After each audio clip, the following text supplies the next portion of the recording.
Welcome to Mindscapes from Live Oak Studio at Texas State University, where we explore how design shapes our mental health and emotional lives. I'm your host, Nadim Adi, Professor of Interior Design at Texas State University. Today, I'm joined by John Coleman, an instructor of interior design at Texas State University, who brings their unique insight and experience to our conversation on design and mental health. Thank you for being here. Thanks for having me. So tell us a little bit about your background and what brought you into, into design, really. Sure. I have a background in graphic design and commercial illustration. I then used that to break into the design industry, got my Master's of Architecture from University of Texas in Austin. I've been working in residential architecture for the last 4 or 5 years, and am now teaching at Texas State. Oh, fantastic. How do you think mental health and emotional well-being has influenced the way you think about design in your work? That's a good question. I think it's foundational in that it's formative, meaning every space that we inhabit, or either for a long period of time from childhood or even just for a time being, even this studio, for example, it forms us, it shapes us. The things that we do, that our habits and the places that we go, constantly have an impact on who we are. All right. Well, I love the idea, and I love how you mentioned, well, the spaces we grow up in, they really shape our approach to the world, right? So they could either set us up for success or mess us up, kind of, right? Was there a particular moment when you realized how powerful design could be in shaping the human experience? It's probably less of a particular moment than a stacking and assemblage of moments, starting from childhood. The earliest architectural moments or memories that I have that are part of my experience and what shaped me was my grandpa had a ranch on the Pedernales River in Johnson City. Oh, cool. And that rough sawn cedar on the inside and the stone patio and the light of that space, I can't get it out of my head. Essentially, everything I'm designing for a home for somebody, I'm trying to design it just for them, but I can't shake what I dream of out of what I'm designing. So that's a challenge for me, but it's just a part of me. And so it's like I'm trying to get back to that space. Oh, that's so interesting, and I love the idea that we try to recreate key moments of our lives within our designs, right?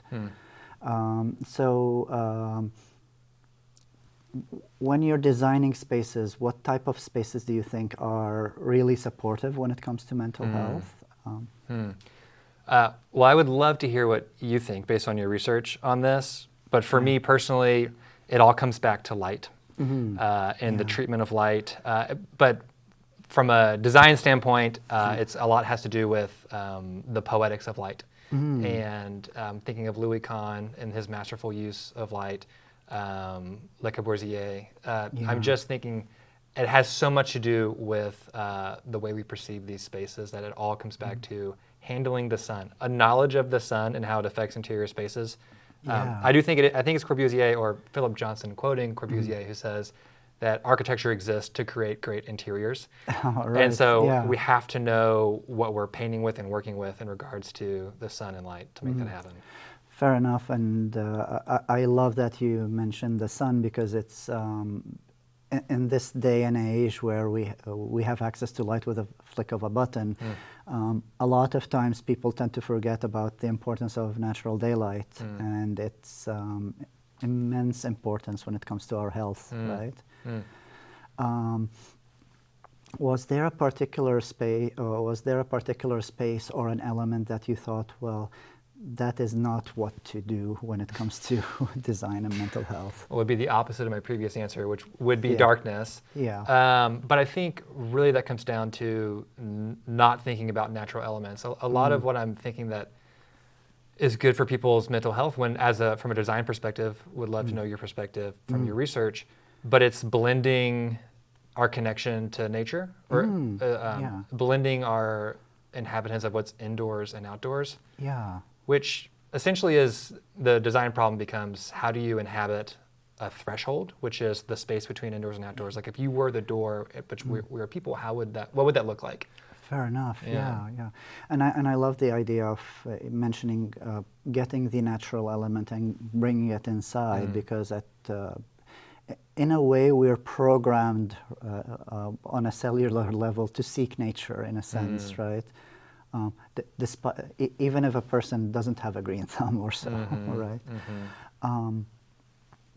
And I think you bring in a key thing. You mentioned the sun, and also from the research we're finding that having a green element indoors really helps a person. Yeah. So in your own kind of space or workspace,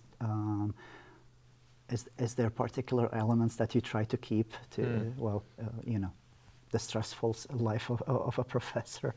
Sure. Yeah. Well, I want to ask, is that the green element inside the space, is that to take care of it? Like what role does care play in having that green element inside?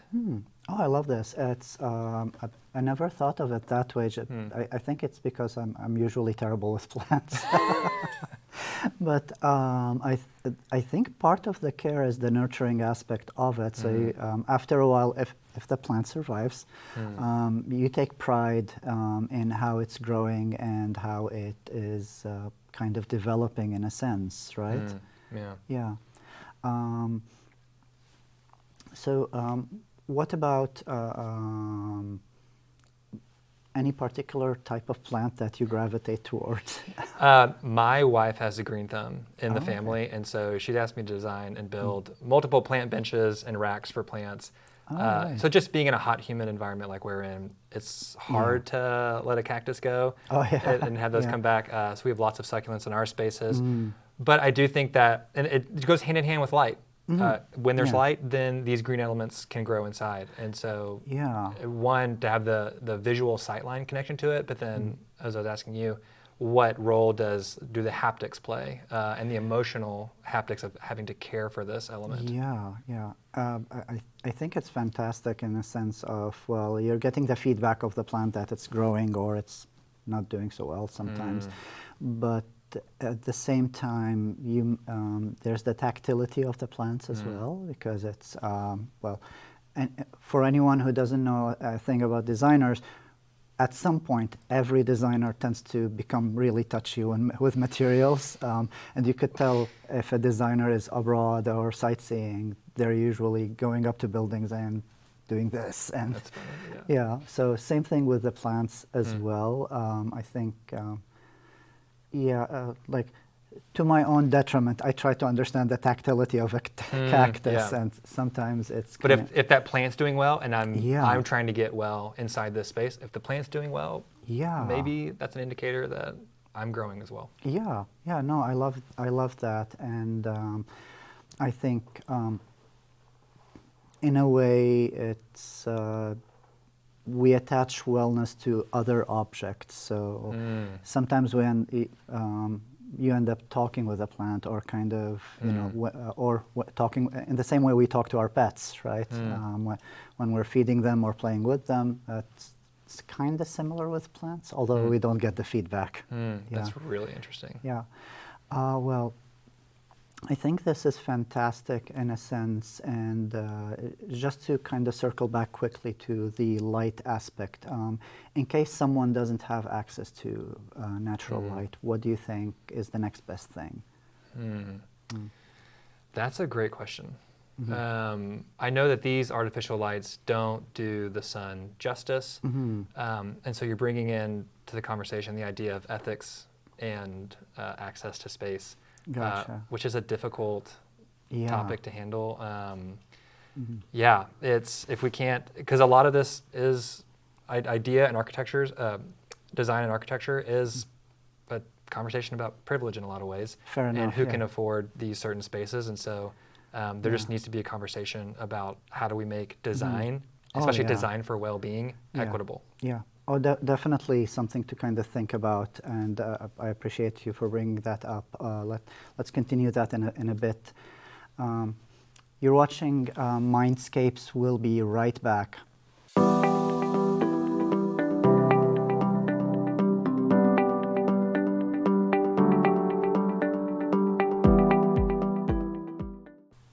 Welcome back to Mindscapes, where we continue our conversation with John on design and mental health.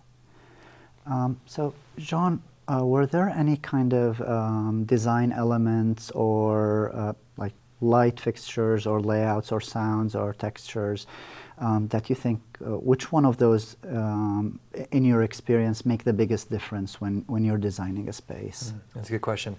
This goes back to the personal design approach I take to designing homes, which is how do you inhabit that threshold? And if there's any selection or spec that would fit, what would it be like to blend indoors and outdoors? That's going to make the call. So if it's a natural wood element, for example, that we can bring indoors, then let's do it. If we can provide as many sight lines to the outdoors as we can, let's do it. If we can provide outdoor spaces, either in porches or patios, all these different types of architectural elements can build this threshold-like space. All right. I love them. I love the idea you mentioned sight lines, because it's something that's often gets overlooked in a sense. It's I've seen it being placed in many a home where the designer or the student puts in a beautiful window to whatever the view is, but the arrangement of the furniture is not taking advantage. Sometimes it's the chair, the back is to the window rather than the opposite, for instance. And this is something, I love that you brought it up. It doesn't get talked about nearly enough. Yeah, well, my father-in-law, on the side, he has a horticulture degree, but he's a great gardener and landscaper, and my mother-in-law is a professional oil painter. So we talk a lot about windows, not just being like through sightline, but also being paintings to the outdoors, and arranging and designing things on the outside. So even more so, treating what's seen through the window as its own live painting in a sense. And where the focus point is, like what's foreground, middle ground, background, color palette, planting things that would make a well-balanced and composed painting. Oh, that's fantastic! It's like you can tell I'm not good into gardening, because my approach is like, okay, just put the stuff there and figure out what works. What do you think are the elements that get usually mostly overlooked when it comes to mental health design? I think generous allotment of space. So literally in floor plan, because all these designs start in plan view as a floor plan. And if we're not being, I know that constraint and space is often a restriction in design, but design limitations, there's opportunities for good solutions. But giving space to people to move around and being as generous as we can. Every quarter inch and half inch matters. And is felt. All right. So it's there was a marketing campaign for a supermarket in the UK where it said every little helps. So kind of that approach, right? There we go, exactly. But I love this because I think one of the things that after you've lived in a space for quite a bit, you notice that, it's filling up. And the whole storage industry is kind of based on people having too much stuff. That's a different problem. Fair enough. When you're evaluating a space, how do you kind of determine that, okay, this looks like a mentally healthy space, or maybe this space needs a bit more work? Man, this is one of those strange things that the more and more you look at orthographics and plans, that you can feel these things. I don't mean like in a strange severance sense of like you're going to know when the data's off. Exactly. But we work in the language of orthographics all the time, and so when I see that plan, you can feel it. Now, I'm sure it's calculable and that you could apply objective data to these things. And I know the cop-out answer is you can feel it. But it's something that over time, that as a designer, you inhabit these lines, and you inhabit the spaces between lines. Although I would love to know, and I think you would probably know, what is the objective standards, and if you could toggle sliders for these different variables, what would those be? Well, that's something that I think Well, the design profession has tried a lot to kind of tackle with, and I think the most common thing that's known to everyone is feng shui. So having a bad day, blame it on the architecture in a sense, or blame it on the orientation of the room and such. But I think also kind of putting a numeric value on it kind of helps us quantify this this kind of difficult equation in a way. Well, was there? I think you mentioned before that your grandpa's place was one of your inspirations when it comes to design. Was there another project or a place that also inspired you when it comes to mental health and design? Yes, and actually recently, or regionally around here, one of those places is designed by architect Andrew Nance from a group of architects, and it was on a sad occasion I got to visit the house. It was Gene and Jean Lehman's house. They're professors here. And so when they passed there, I had an estate sale, so I got to visit for the estate sale, but it was just such a great example of an architect who listened to their clients. And I've actually got to talk with Andrew about this project, about how much they pushed him to be very client specific for how to make this house. And so there's two artists, and so the house, you should look, it's amazing. There's two giant art studios in the front, and it's just really not only artfully arranged and designed, but it's human specific. It is very much so specific to Gene and Jean, the pair of genes, to what they needed in their space and what they pushed them to create. I think you bring in a fantastic point that we always tell all of our students is get to know your client and give them something tailor-fit for them, right? I think like the mass-produced solutions are not the maybe not the best way of approaching design. What do you think? Well, not even the mass-produced solutions. So the modular systems that get brought in. But the looming threat now is the AI tailored systems. That too, is removing the human element. Thinks it's bringing in the human element to design, but it's actually the opposite of this. So in my mind, that's the largest fear, is that we would remove the human element. We would remove, but from the very beginning. So from when a project starts, that like my fear is that students and designers would outsource the original moment of creativity to a prompt. And if we do that, I think that more than just well-designed space or not is at stake. I think beauty in the world is at stake. That's true. Whenever we get there. That's very deep. I think that's also one of those things that we struggle as a profession of how do we deal with emerging technology, and it seems like in the last 5 or 6 years we've had so many technological things that we had to deal with. It's unbelievable. Okay. Kind of, I think just wrapping up, what would you kind of tell a young design student, like in a sentence, if they want to be very specific when it comes to design or creativity when it comes to design, what would your advice for them be? That's great. Well, just in the spirit of communicating anti-AI, the future is literally in the hands of the next generation. And that's right now, that's Gen Z, and will be alpha and beta. But what's in Gen Z's hands right now is smartphones, AI, and algorithm-driven internet that just wants content. Fair enough. So step one is trusting yourself, and that you have, however you want to call it. You want to call it your muse. You want to call it like the fabric of who you are. That is a creator or a maker. Is trusting that that's a human element that is crucial and pivotal for anything that follows. If you don't start from there, then nothing else will be original or inherent. All right. Well, you heard it here first, folks. Trust in yourself, and move with your own ideas. Thank you so much, John. We'll we'll continue the conversation after the break.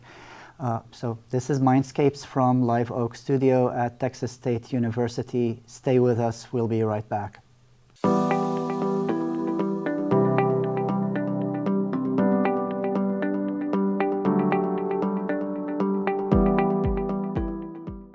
Welcome back. We're here with John exploring the connection between design and well-being. John, if you could change one thing about how we teach design or the talk around mental health, what would that be? That's an important question. Mm-hmm. I think step one, and this may seem too rudimentary or elementary, mm-hmm. but it's to include it. It's just to bring it up and think about it and list it as a priority mm-hmm. when beginning a design.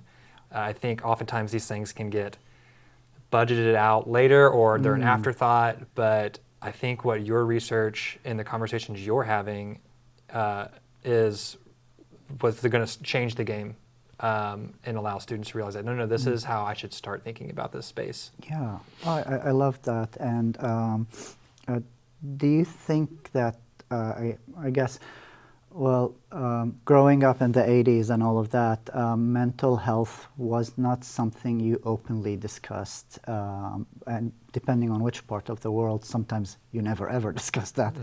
Mm-hmm. But I think you bring in an important idea is you can't really design for something if you don't talk about it or if you don't define it first, right? Right. Yeah. So how do you, how do we get students to engage with this? Because many a times you're telling them about something and they're kind of nodding away, but that's really the extent of the reaction we get from them sometimes. I am very encouraged by and hopeful about what Gen Z will do for design in general, but design in mental health. Because Gen Z is talked about as being over-informed, under-processed, and the tagline quote is for them from a recent study is, "I'm so tired." But Gen Z is very open, at least in our interactions with students and then in the research,